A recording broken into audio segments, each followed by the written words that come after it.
하나님의 큰 은혜가 오늘도 더하시고 또 말씀으로 승리하시기를 축복합니다.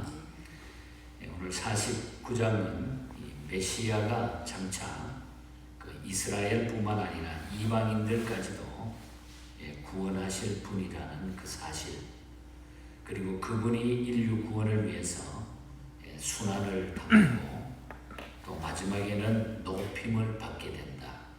신학적으로 순환과 승기, 비하와 승기라고 하는 우리 예수님의 그 삶을, 예수님이 이 땅에 오심을 보여주는 이런 예언된 메시지가 오늘 본장에 나타납니다.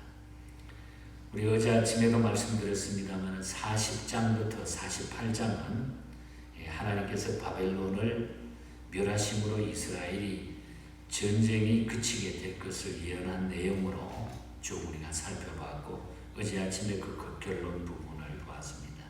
근데 이 49장부터는 하나님께서 이루실 영광스러운 그 구원의 역사를 기록하고 있습니다.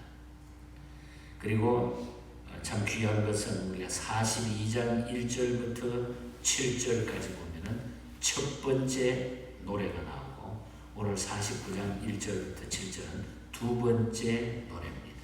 어떻게 보면은 비슷한 내용의 이야기를 쭉 기록해 놓은 것 같은 그런 느낌을 우리가 받을 수 있어요. 내 사랑하는 야곱아 이스라엘아 하면서.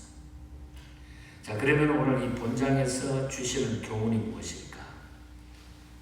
하나님께서 이 구원 역사, 영광스러운 구원 역사를 기록하고 있는데, 오늘 이 본장에서 우리에게 주시는 교훈, 중요한 교훈이 무엇일까? 먼저 1절부터 7절까지는 그리스도인은 자기의 사명을 자각해야 된다는 겁니다. 자기가 가지고 있는 그 사명을 늘 생각하며 자각하면서 살아야 된다. 하나님께서는 이사야를 태어날 때부터 하나님의 종으로 부르셨다. 오늘 1절에 보면은 그를 종으로 사용하기 위해서 부르셨다. 그리고 1절과 2절을 보면은 그렇게 하기 위해서 그 입을 날카로운 칼같이, 날카로운 화살같이 만드시기도 하셨다. 이렇게 말하고 있죠. 태에서부터 나를 부르셨고 내 어머니의 복중에서부터 내 이름을 기억하셨으며 내 입을 날카로운 칼같이 만드시고 나를 그의 손 그늘에 숨기시며 나를 갈고 닦은 화살로 만드사 그의 화살통에 감추시고, 아주 그 입을 날카롭게 칼같이, 날카로운 화살같이 만드셨다. 하나님께서 이사야를. 그리고 그가 장성하자 곧 그에게 임무를 맡겨주시는 겁니다. 그 종의 임무가 뭡니까? 3절과 5절, 6절에 보면은 그 종의 임무에 대해서 쭉 나오는데, 3절에도 보면은 뭐라 그럽니까? 내게 이르시되 너는 나의 종이요 내 영광을 내 속에 나타내는 이스라엘이라 하셨느니라. 또 5절에 보면은 그는 태에서부터 나를 그 종으로 지으신 자시요. 또 6절에도 그가 이르시되 내가 나의 종이 되어. 종은 이스라엘 백성을 하나님께로 돌이킬 뿐만 아니라 이방의 빛이 되어서 땅끝까지 구원을 증거해야 된다는 것이죠. 이사야는 말씀의 종으로 열심히 노력하고 수고했습니다. 그러나 이사야는 도리어 그렇게 하고 나면은 좋은 일만 생길 줄 알았는데, 이사야는 사람들에게 멸시를 당하고 미움을 받았다는 것입니다. 4절에서 7절 사이에 보면 그것 때문에 오히려 더 멸시당하고 미움을 받았다.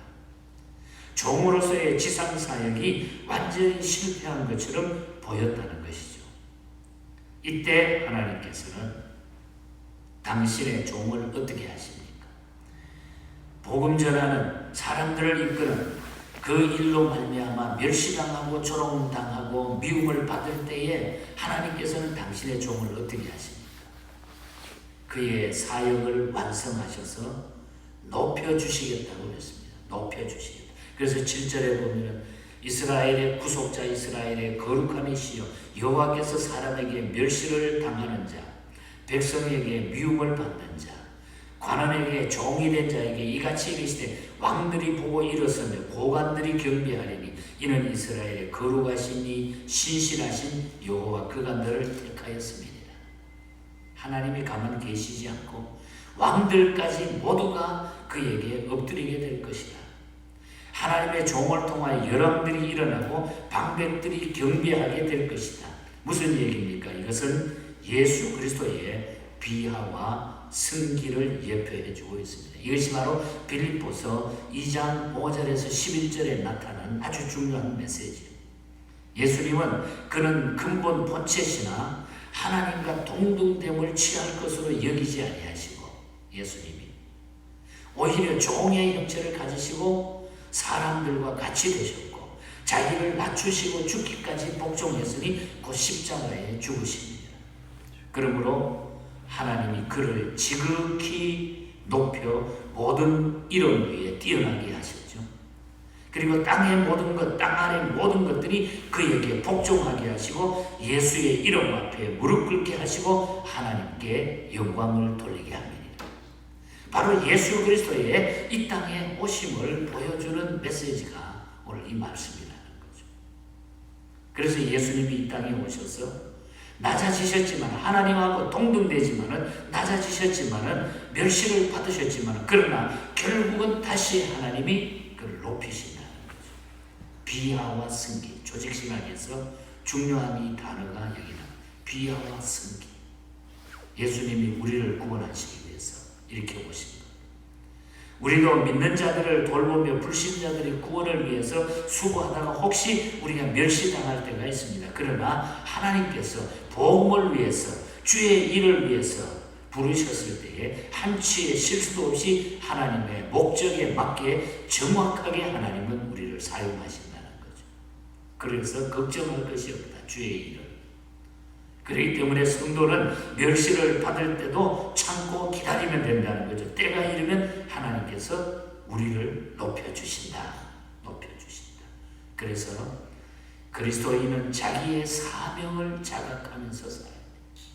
자기의 사명. 나에게 주신 사명이 무엇인가? 이것이 대단히 중요하다는 것입니다. 그리고 8절부터 13절을 보면 모든 문제의 해결은 하나님께 있음을 믿어야 된다. 본문은 이스라엘 회복에 대한 메시지입니다.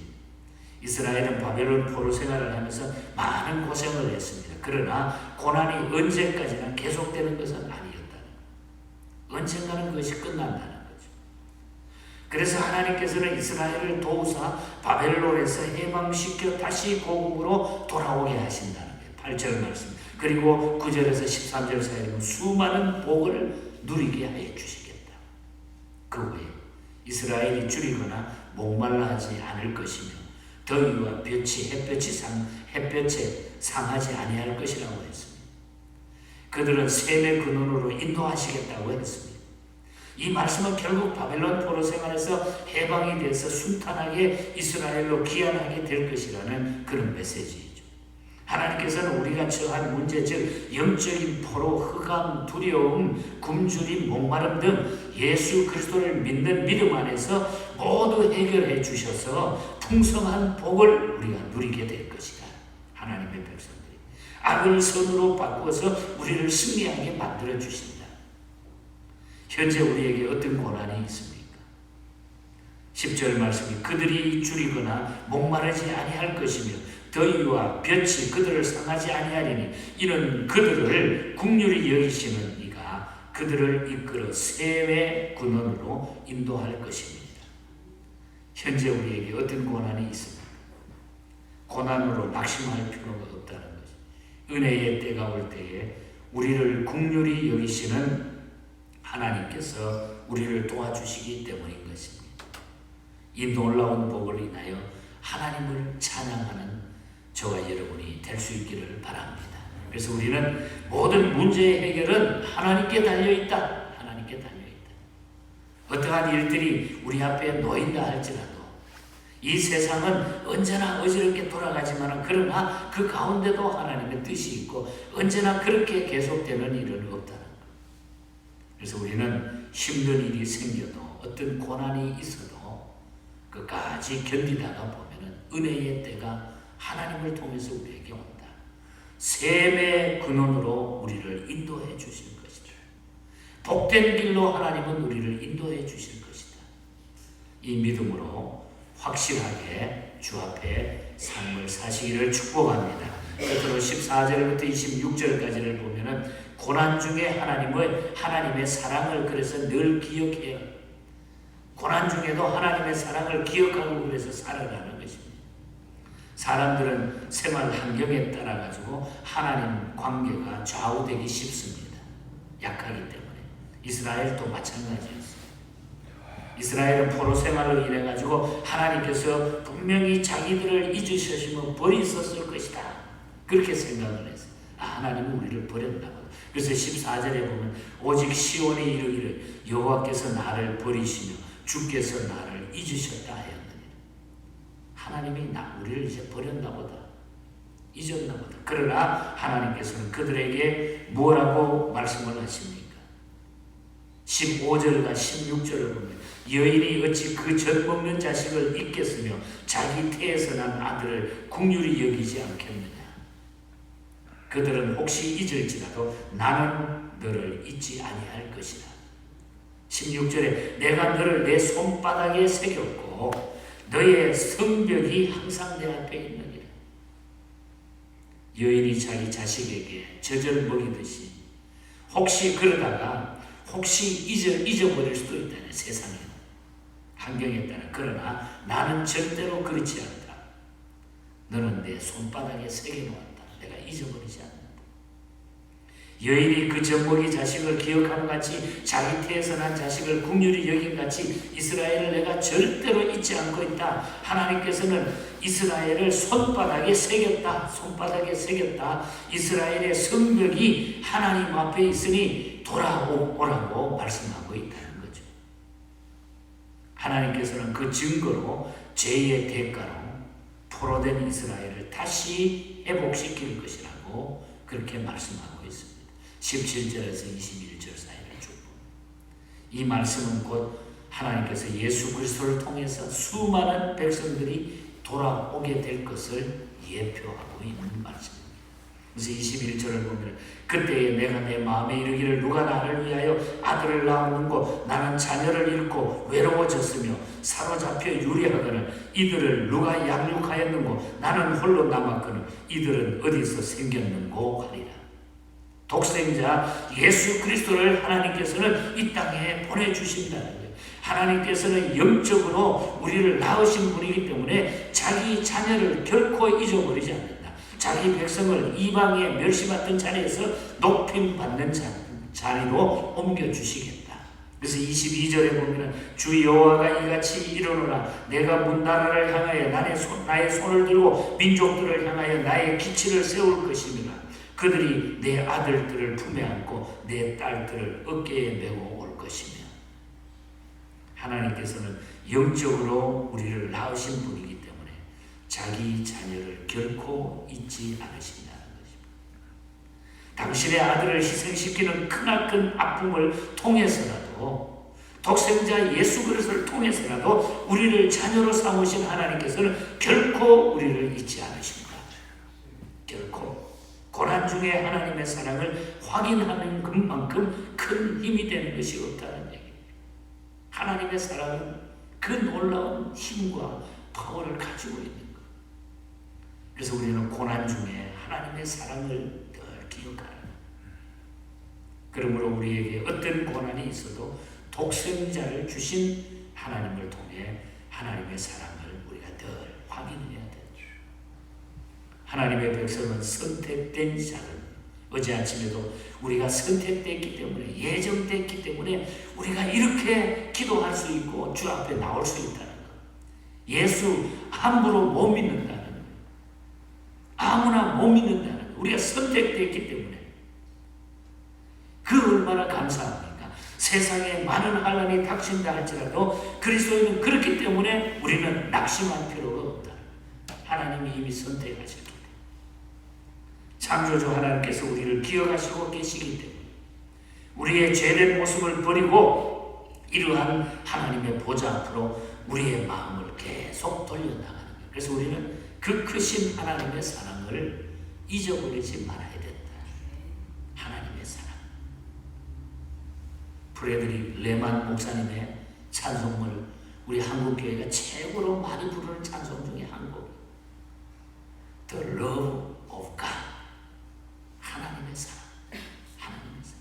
그 크신 하나님의 사랑 측량다 못하며 영원히 변치 않는 사랑 성도여 찬양하세. 고백하지 않았습니까? 하늘을 두루마리 삼고 바다를 먹물 삼아도 그 하나님의 사랑을 다 기록할 수 없는 사랑. 성도여 이것을 찬양하세요. 여러분, 하나님의 사랑을 꼭 기억하시고 우리는 어떤 환경 가운데서도 이 하나님의 사랑이 우리와 함께 하심을 믿고 낙심치 아니하고 승리하며 살아가시기를 바랍니다. 오늘 하루도 이 믿음으로 여러분의 삶의 에너지가 꽉 차고 넘치시기를, 그리고 내가 가지고 있는 이 감격적인 이 주님의 사랑을 전할 수 있는 그런 삶을 살 수 있기를 주님 이름으로 간절히 축복합니다. 하나님 아버지 감사합니다. 하나님의 그 크신 사랑 예수 그리스도를 통하여 우리에게 주셨사오니 저희들 너무너무 감사합니다. 이 은혜에 감사하면서 이 사랑을 전하게 하시고 이 사랑을 고백하게 하시고 정말 고백한 대로 바다를 먹물 삼아 기록해도 다 기록할 수 없는 그 주님의 사랑임을 저희들의 마음에 가득 채우게 하여 주시옵소서. 오늘 하루도 우리 예언의 모든 가족들 이 믿음으로 살아가게 하여 주시고 이 능력으로 붙잡아 주시옵소서. 우리의 삶 속에 아픔과 상처와 모든 부끄러운 일들을 다 버리게 하여 주시고 치유받게 하시고 위로를 얻게 하여 주시옵소서. 거룩하신 예수님 이름으로 기도하옵나이다. 아멘. 하늘에 계신 우리 아버지여, 이름이 거룩히 여김을 받으시오며 나라의 임하옵시며